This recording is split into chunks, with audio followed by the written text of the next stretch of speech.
ಯಾವ ಆಫೀಸ್ ನಿಮ್ದು? ಹಾವೇರಿ. ಏನ್ ತ್ರಾಸ ಆಗೈತಿ ನಿಮ್ಗೆ ಈಗ? ಸ್ವಲ್ಪ ಕಡಿಮೆ ಐತಿ. ಎಷ್ಟು ದಿನ ಹೋಗ್ಬೇಕತ್ತಿ?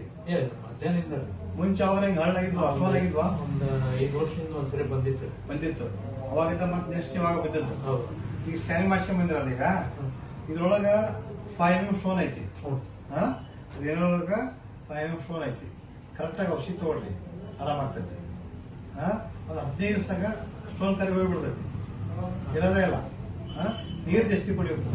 ದಿನಕ್ಕೆ ಕಡಿಮೆ 3 ಇಂದ 3.5 ಲೀಟರ್ ಕುಡಿಬೇಕು.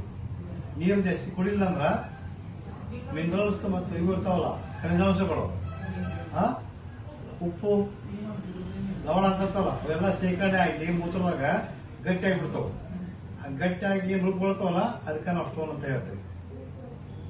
ಎದಕ್ಕೆ ಹಾಕ ಗೊತ್ತಾಯ್ತಲ್ಲ? ನೀರು ಕಡಿಮೆ ಕುಡಿದ್ರ ಜಾಸ್ತಿ ಕುಡಿತಿರ್ಬೇಕು. ನಮ್ಮ ದಿನಕ್ಕೆ ಕಡಿಮೆ ದೇಹಕ್ಕೆ 3 ಇಂದ 3 ಲೀಟರ್ ನೀರು ಬೇಕು. ಅಷ್ಟು ಕುಡಿಲಿಲ್ಲಪ್ಪ ಅಂದ್ರ ಮೂತ್ರಪಿಂಡದಾಗ ಸ್ಟೋನ್ ಆಗ್ತಾವ. ಏನೇನು ತಿನ್ನಬಾರ್ದು ಸ್ವಲ್ಪ ಅದಕ್ಕೆ ಜಾಸ್ತಿ?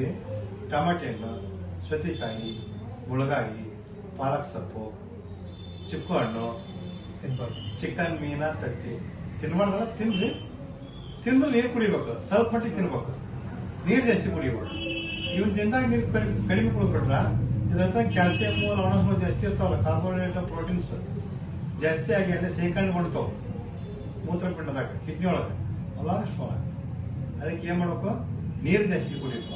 ಎಷ್ಟು ನೀರು ಕುಡಿತೀವಿ ಅಷ್ಟು ಕಿಡ್ನಿ ಆರೋಗ್ಯವಾಗಿರುತ್ತೆ, ನಾವು ಆರೋಗ್ಯವಾಗಿರ್ತೇವೆ. ಸರಿಯಾಗಿ ಔಷಧ ತಗೊಂತೀರಲ್ಲ? ಔಷಧ ತಗೊಂತೀರಿ? ಕೊಡ್ಬೋದ ನಾನು?